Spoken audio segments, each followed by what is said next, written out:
আপোনাৰ বয়ফ্ৰেণ্ড বা আপোনাৰ গাৰ্লফ্ৰেণ্ডে আপোনাক ব্লেকমেইল কৰি আছে নেকি? যদি আপোনাক কৰি আছে তেন্তে জাষ্ট আপুনি আপোনাৰ পাৰ্টনাৰক এটা কথা ক'ব। নমস্কাৰ, মিষ্টাৰ সৰকাৰ ব্লগৰ আন এটা নতুন ভিডিঅ'লৈ আপোনালোকক স্বাগতম জনাইছোঁ। আজি আমি কি টপিকত আলোচনা কৰিব ওলাইছোঁ হয়তো আপোনালোকে গম পাইছে বা ভালদৰে গম পোৱা নাই। চ' বলক আমি এই টপিকটো ভালদৰে আলোচনা কৰোঁ আৰু বুজি লওঁ যে কি হয় ব্লেকমেইলিংটো। আজিৰ টপিকটো বিশেষ ইম্পৰ্টেণ্ট এটা টপিক, কিয়নো এই সমস্যালৈ বিভিন্ন অপৰাধৰ সৃষ্টি হোৱা দেখা গৈছে।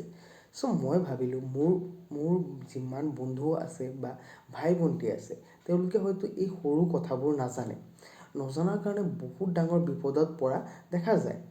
চ' আপোনালোকে এই ভিডিঅ'টো ভালদৰে বুজি লওক, তেতিয়াহ'লে যদি আপোনালোকৰ লগত ভৱিষ্যতত এনেকুৱা হয় তেতিয়াহ'লে আপুনি কি কৰিব পাৰিব আৰু আপোনাৰ যদি এনেকুৱা প্ৰব্লেমত পৰে তেতিয়াহ'লে আপুনি কেনেকৈ প্ৰব্লেমবোৰ ছল্ভ কৰিব পাৰিব।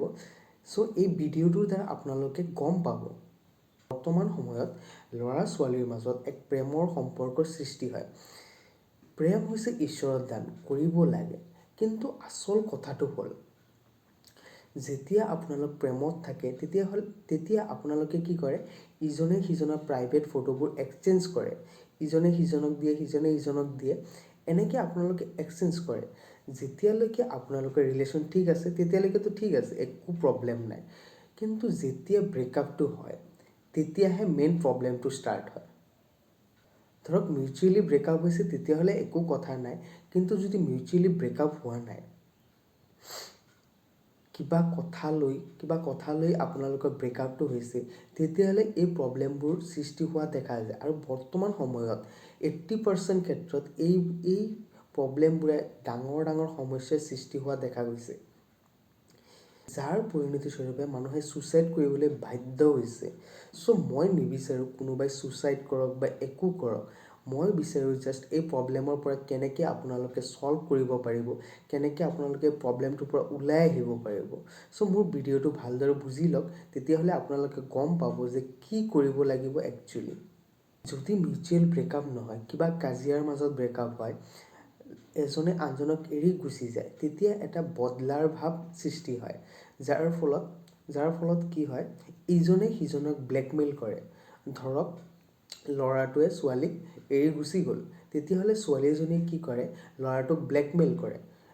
ব্লেকমেইল কৰি কয় যে তই যে মোৰ লগত ইমান দিন আছিলি ৰিলেশ্যনশ্বিপত, চ' তোৰ বহুত প্ৰাইভেট পাৰ্চনেল ফটো মোৰ তাত আছে, বহুত ৰেকৰ্ডিং আছে। তাৰপিছত আমাৰ অন্তৰংগ মুহূৰ্তৰ বহুত ফটো নাইবা ভিডিঅ' মোৰ ওচৰত আছে। তই যদি মোৰ লগত ৰিলেশ্যনশ্বিপত নাহ তেতিয়াহ'লে মই এই বস্তুবোৰ পাব্লিকলি শ্বেয়াৰ কৰি দিম, নহ'লে তোৰ ফেমিলিক দেখুৱাম, নহ'লে মই ছ'চিয়েল প্লেটফৰ্মত দেখুৱাম। তেনেকুৱা বহু কেছত দেখা যায়।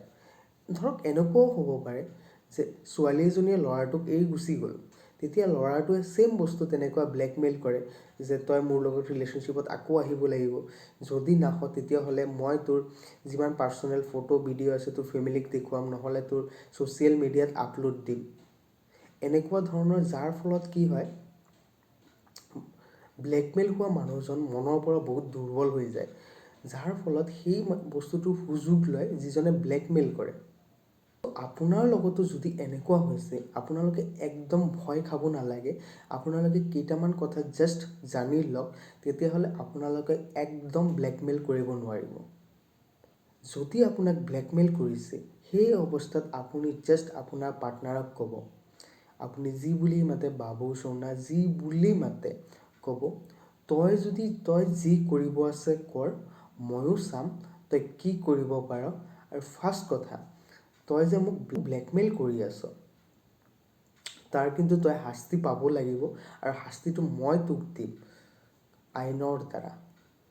আপোনালোকৰ লগত যদি এনেকুৱা হৈছে, পোনপ্ৰথমে আপোনালোকে আপোনাৰ ফেমিলি মানুহৰ মেম্বাৰৰ লগত, নতুবা ভাল বন্ধু থাকিলে বন্ধুৰ লগত আপুনি আপোনাৰ কথাবোৰ শ্বেয়াৰ কৰক।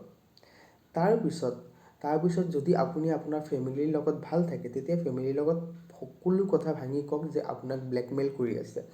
যদি এইটো কৰিব পাৰে, আপোনাৰ 80% ভয় যিটো আছে ন, এইটো একদম কমি যাব। কিয়নো সি আপোনাৰ ফেমিলিৰ কাৰণেহে আপোনাক ভয় দেখুৱাই আছিল যে আপোনাৰ ফেমিলিত কৈ দিব বা কিবা কৰিব। কিন্তু আপুনি নিজেই আপোনাৰ ফেমিলিক কৈ দিয়ে তেতিয়াহ'লে আপোনাৰ ফেমিলিয়ে এটলিষ্ট গালি দিব কিন্তু ছাপোৰ্ট কৰিব যে আপোনাৰ লগত এনেকুৱা হৈ আছে বুলি। আপুনি আপোনাৰ ঘৰৰ ওচৰত থকা পুলিচ ষ্টেচনত গৈ FIR দিব পাৰে। আৰু ধৰক মানুহটো আপোনাৰ কানেকশ্যনত নাই, বহুত দূৰত আছে, তেতিয়াহ'লে আপুনি আপোনাৰ কমপ্লেইনটো ঘৰত বহি অনলাইন চাইবাৰ চেলত আপোনাৰ কমপ্লেইনটো দিব পাৰে। আৰু আপুনি যদি চালে যে আপোনাৰ ঘৰৰ ওচৰত থকা পুলিচ ষ্টেচনে একো একশ্যন লোৱা নাই, তেনেহ'লে আপুনি মেজিষ্ট্ৰেট কোৰ্টত গৈ ডাইৰেক্ট মেজিষ্ট্ৰেটক আপোনাৰ কমপ্লেইন দিব পাৰে। আৰু যিজনে আপোনাক ব্লেকমেইল কৰি আছে, তাক আপুনি জাষ্ট এটা কথা ক'ব, তোমাৰ যি কৰিব আছে তুমি কৰা, ময়ো তোমাক চাই দিম, মই তোমাৰ এগেইনষ্টত এইবোৰ ছেকশ্যন লগাম। ছেকশ্যনবোৰ হ'ল আপুনি IPC 292A আৰু IT এক্টৰ অধীনত 67A আৰু 67B অধীনত আপুনি কমপ্লেইন ফাইল কৰিব পাৰিব। আৰু আপুনি তাক 5 বছৰলৈকে বা 5 বছৰ বেছিতকৈ আপুনি তাক জেলত পঠাব পাৰিব। আৰু আপুনি কেইটামান গুৰুত্বপূৰ্ণ কথা জানি লওক। যদি আপোনাক মানুহজনে ব্লেকমেইল কৰি আছে, তেন্তে আপুনি আপোনাক ব্লেকমেইল কৰা মেছেজবোৰ বা আপোনাক যদি ফোন কৰি কৈ আছে, তেতিয়াহ'লে ফোন কলৰ ৰেকৰ্ডছবোৰ, নহ'লে যি আছে আপোনাক যেনেদৰে ব্লেকমেইল কৰি আছে, চব বস্তুবোৰ ৰেকৰ্ড ৰাখিব, স্ক্ৰীনশ্বট ৰাখিব, যিবোৰ বস্তু পাৰে আপোনালোকে ৰেকৰ্ডসহ ৰাখিব আৰু সেই ৰেকৰ্ডসমূহ পুলিচক দিব। আজি আমি গম পালোঁ, যদি আপোনাক কোনো ব্যক্তিয়ে ব্লেকমেইল কৰি আছে, তেতিয়াহ'লে আপুনি কি কৰিব আৰু আপোনাক কি কৰিবলগীয়া থাকিব পাৰে। নাৰ্ভাছ হ'ব নালাগে, আপুনি ভয় খাব নালাগে, চব বস্তু ইজিলি ছল্ভ হৈ যাব, টেনশ্যন কৰিব নালাগে আপুনি। আশা কৰোঁ মোৰ ভিডিঅ'টো আপোনালোকৰ ভাল লাগিল, কিবা এটা নতুন বস্তু হ'লে আপোনালোকে শিকিব পাৰিছে।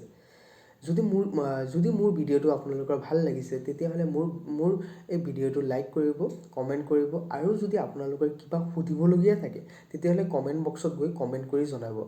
মই চেষ্টা কৰিম আগন্তুক ভিডিঅ'টোত আপোনাৰ প্ৰশ্নৰ উত্তৰ দিবলৈ। ধন্যবাদ। জয় আই অসম।